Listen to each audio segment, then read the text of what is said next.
Il est 20h à Bertois, dans la région de l'Est Cameroun. Mesdames, Messieurs, bonsoir. Bienvenue aux 20h bilingues sur Equinox Télévision, Formi Amsterdam Standard. Good evening.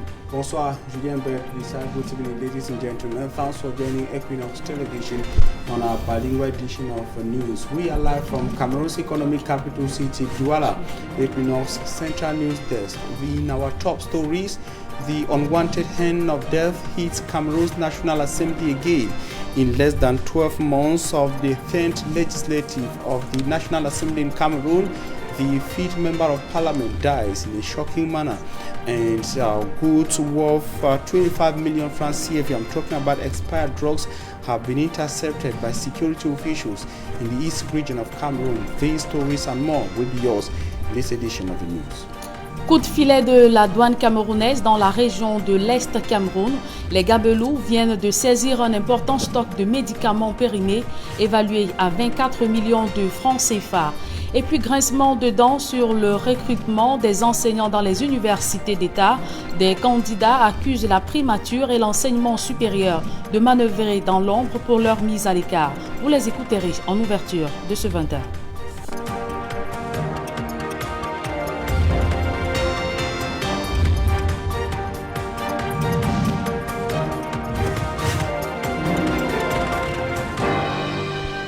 Une fois de plus, bonsoir mesdames et messieurs, merci de nous recevoir chez vous. Je vous le disais en titre, recrutement dans les universités d'État du Cameroun. Les enseignants, docteurs et professeurs de lycée en colère, ils dénoncent la volonté du Premier ministre de les exclure de cette opération en cours. D'autres précisions dans ce reportage de Joël Essengue et Gizogo. Ces jeunes Camerounais sont tous diplômés de l'école normale supérieure de Yaoundé et enseignent donc dans des lycées. Par ailleurs, titulaires de doctorat, ils se voient pourtant contraints de remiser au placard leur volonté d'enseigner un jour dans les universités du Cameroun. Une décision du Premier ministre les met en effet hors course dans le recrutement en cours des enseignants dans les universités d'État. Le processus, nous y sommes. Mais le problème, c'est que nous avons été pas à pas, étape par étape dans le processus. Mais à la dernière minute, une instruction venant du Premier ministre nous a tout simplement épurés. Nous avons été exclus. À en croire ces postulants à enseigner dans les universités, des instructions ont été données au secrétaire général des services du Premier ministre pour matérialiser leur exclusion. Le Premier ministre demande à son SGPM de saisir le ministre d'État, ministre de l'Enseignement supérieur, de ne retenir dans les listes qu'exclusivement les travailleurs du domaine de la médecine, des sciences biomédicales et des sciences pharmaceutiques. Et du coup, les enseignants, les magistrats, les cadres contractuels, les autres corps de métier titulaires du doctorat PhD qui avaient voix au chapitre sont exclus. Face à ce qu'ils qualifient d'injustice notoire, ils entendent saisir le chef de l'État pour qu'il y mette un terme. Nous portons nos voix vers son Excellence, Monsieur le Président de la République, chef de l'État, pour qu'il tout simplement puisse venir stopper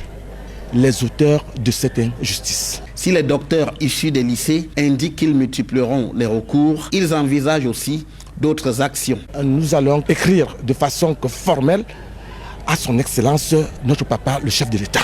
Nous allons amplier toutes les institutions. Ça veut dire que les institutions concernées par le processus. Après, nous avons plusieurs autres actions que nous nous réservons de vous donner actuellement.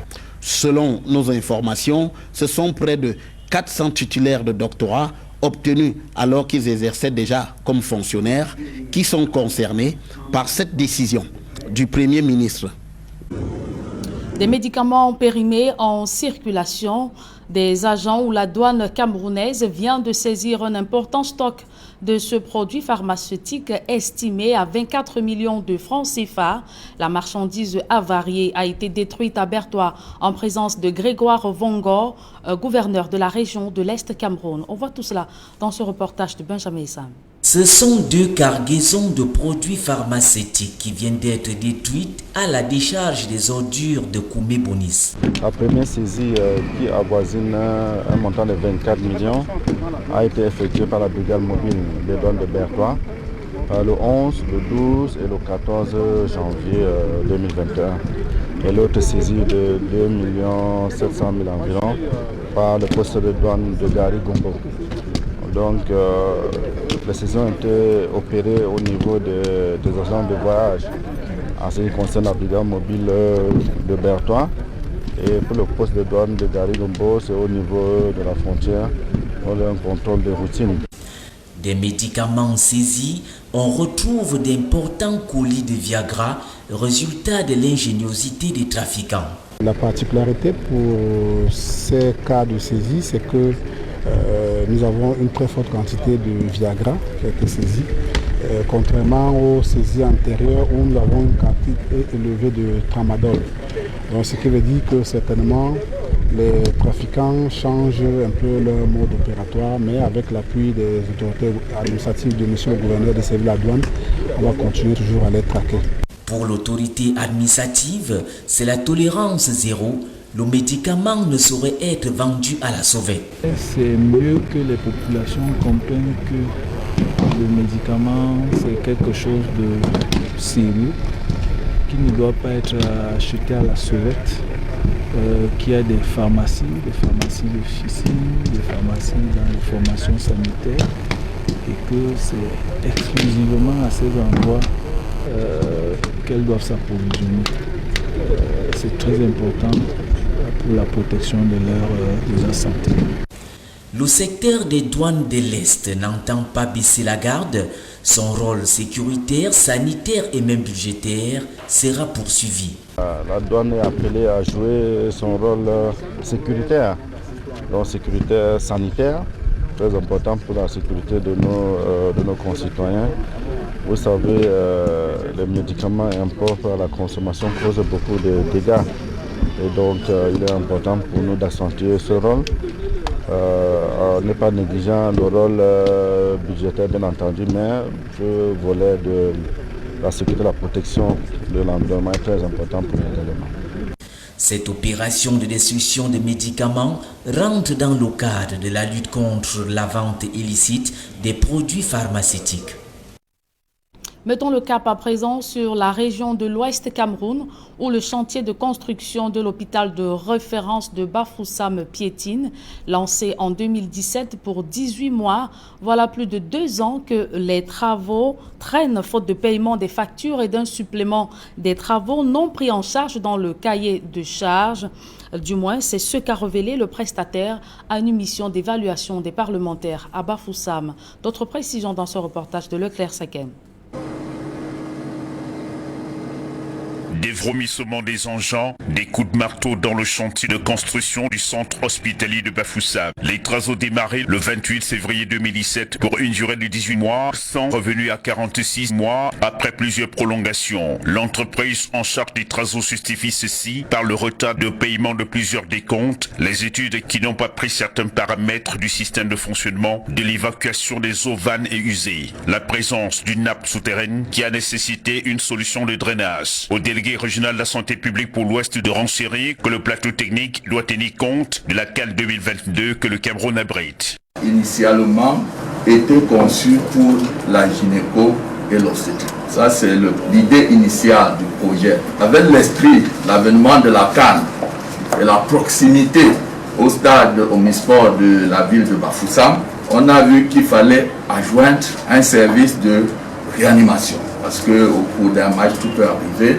Et puis, la chirurgie, la traumatologie, parce que des fractures et autres. Ce qui signifie que, actuellement, l'idée, c'est 4 entités.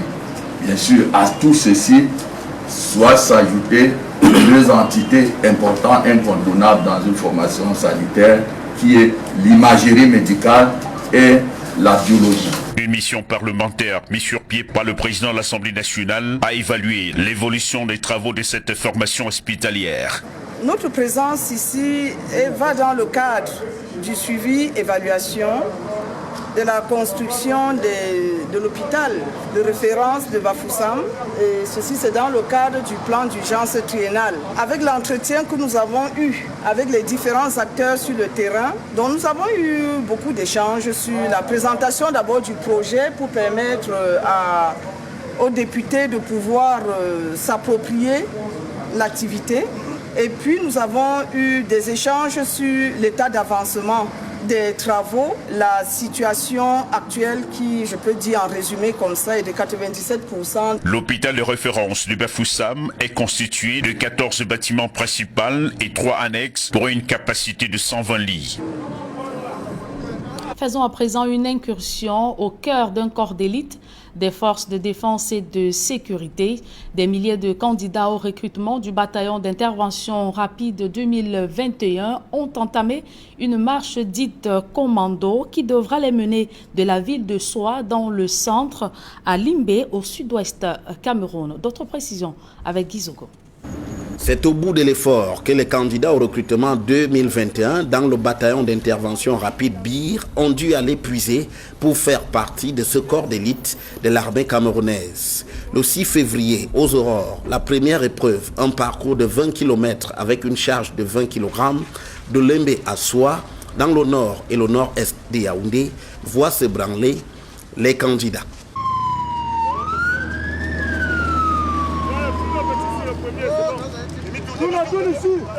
Le public est au rendez-vous pour admirer et encourager ces gladiateurs qui n'hésitent pas à mettre à rude épreuve leur corps, obligeant parfois les équipes médicales du bataillon d'intervention rapide à voler à leur secours.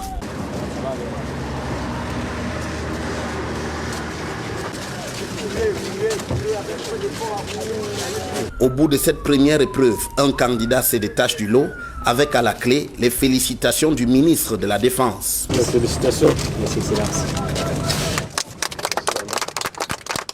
Dans la foulée, le lendemain, l'épreuve suivante, un parcours de 10 km sans charge, voit le vainqueur de la veille rééditer son exploit. Au programme également, il y a l'épreuve de marche poteau où 10 candidats soulèvent à la force de leurs bras un poteau pour se familiariser au travail en équipe.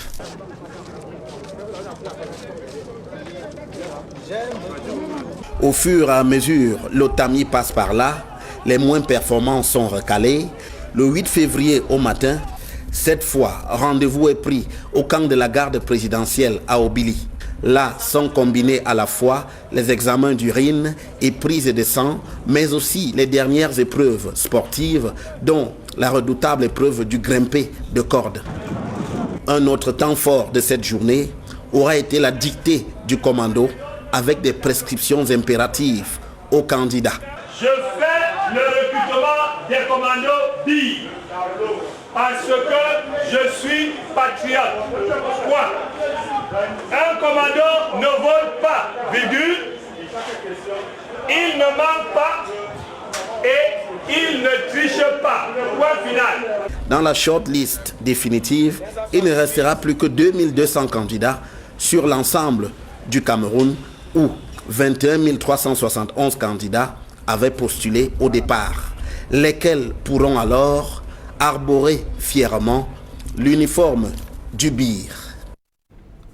Et une note triste au bas de ce journal, l'Assemblée nationale est en deuil. Le député RDPC du Mayo Tanaga, Dibrila Kaou, est décédé ce matin de suite de courtes maladies. Le disparu était président de la Commission de la Défense nationale et de la sécurité au sein de la Chambre basse du Parlement camerounais. Il faut rappeler que l'honorable Dibrila Kaou a été inhumé cet après-midi au cimetière Bois des Singes, c'est à Douala. Et je vous invite à présent à suivre le témoignage des députés Bapoli Pot et Mahmouda Ali. Dibrila Kaou nous a donné l'opportunité de découvrir qu'à l'Assemblée nationale, on y entre par le biais d'un parti politique. Mais une fois qu'on y est, on découvre qu'on n'est pas seulement camerounais, mais qu'on appartient à une grande famille appelée le Cameroun. Et également qu'il y a un seul parti, le Cameroun. C'est donc au nom de cette fraternité, de cet amour qu'il a partagé avec nous, que nous sommes venus ici aujourd'hui lui rendre un dernier hommage, parce que dans notre cœur, sa place y est. Et tant qu'on vivra ici-bas, on ne pourra jamais, mais alors jamais, l'oublier. C'est un coup dur pour la famille. Mais sachez que ce coup dur n'est pas pour vous seulement. C'est un coup dur pour la représentation nationale. Parce que comme il l'a dit, nous venons de perdre un membre important de notre chambre par ses qualités humaines. Nous venons de perdre quelqu'un de bien.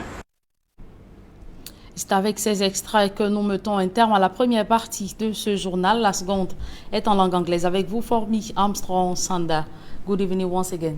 Good evening once again, Julian Bert Bisa. Ladies and gentlemen, good evening once again. Thanks for joining us in the second segment of information. We begin on the World Radio Day, which is being commemorated today, to say that despite the rapid growth in the dissemination of information on social media, the place of the radio remains solid in the hearts of Cameroonians, especially young Cameroonians.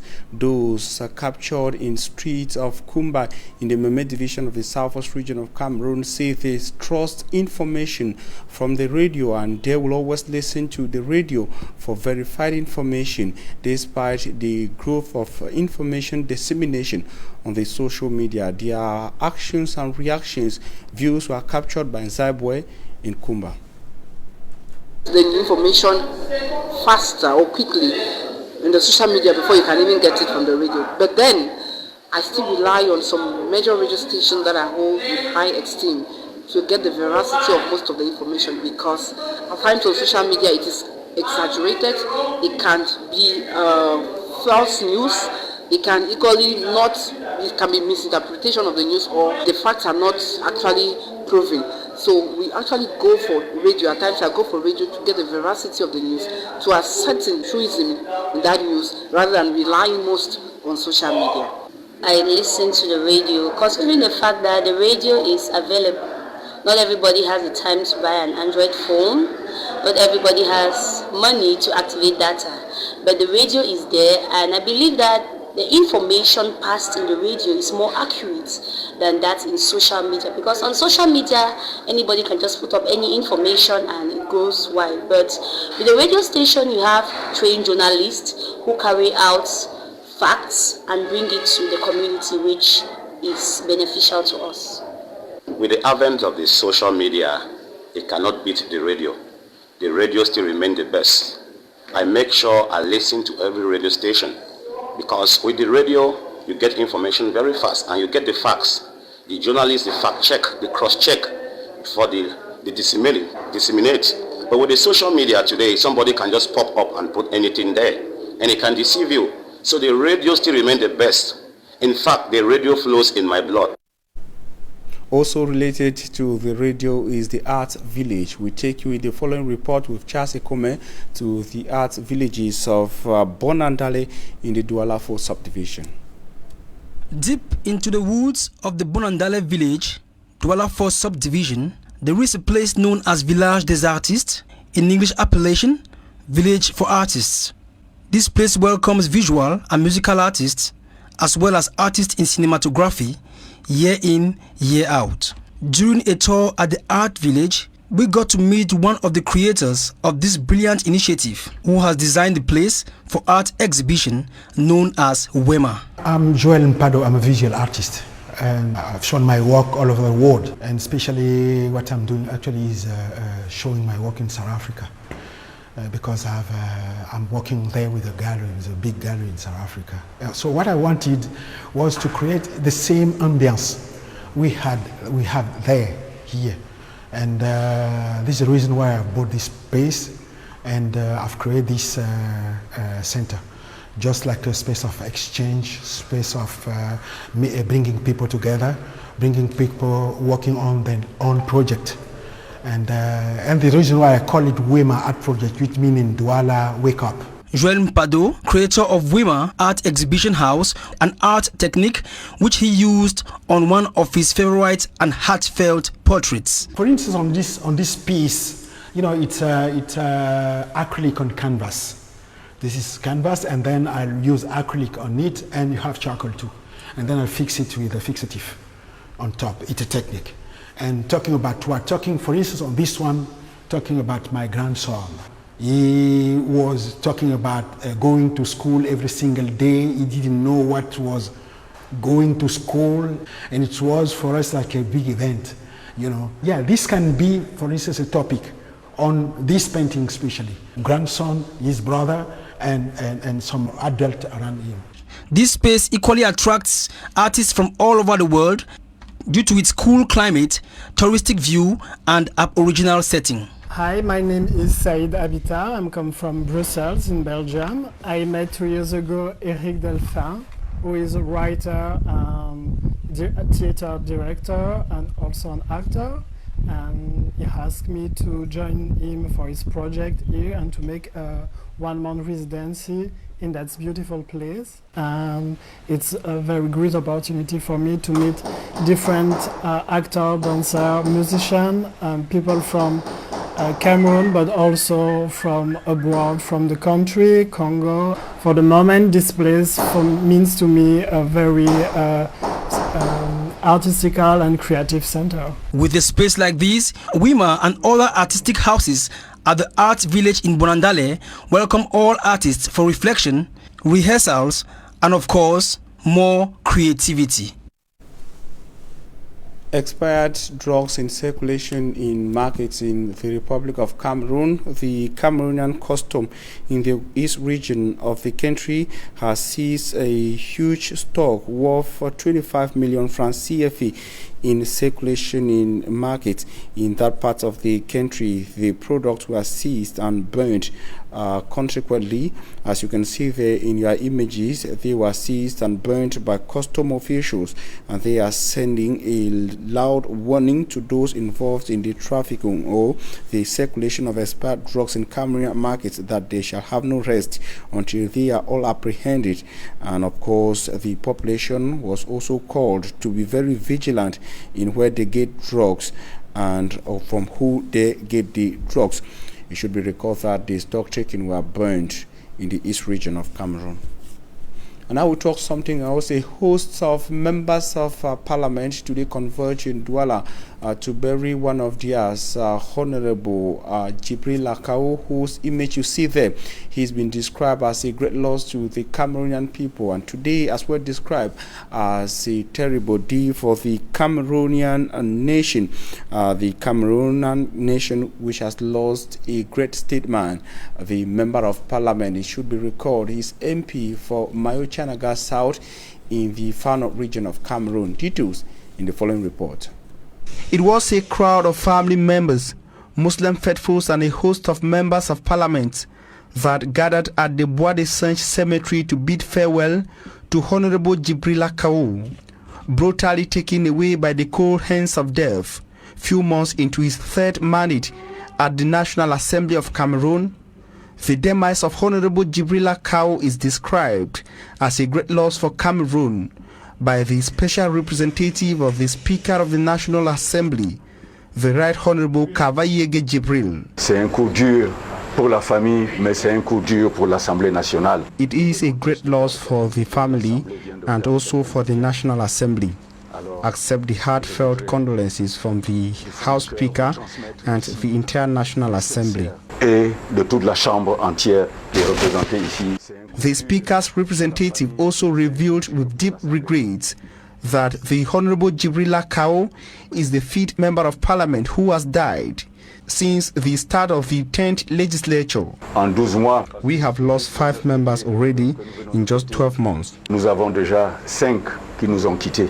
A man described by his colleagues as a development-focused member of Parliament. And today is a very bad day for the National Assembly and Cameroon as a whole. He was a lot into what we call education because he is somebody who has educational institutions, and he was making sure that Cameroonians are educated. He will do a lot to improve the way education is being managed in the country, and somebody who was a lot into health care services because he's somebody who also has worked at the level of the Minister of Public Health and the Director of Public Health, and you know it's not given to everybody. So he was somebody who was into things that will affect the people directly. So we were so proud of him, looking up to him.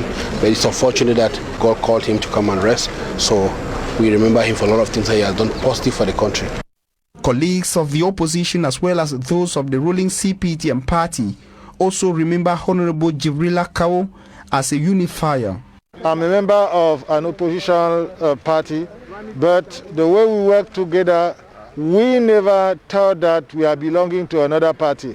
He was working with us as a brother, and particularly he used to invite us to work hard for the future of this nation. He was a father to me.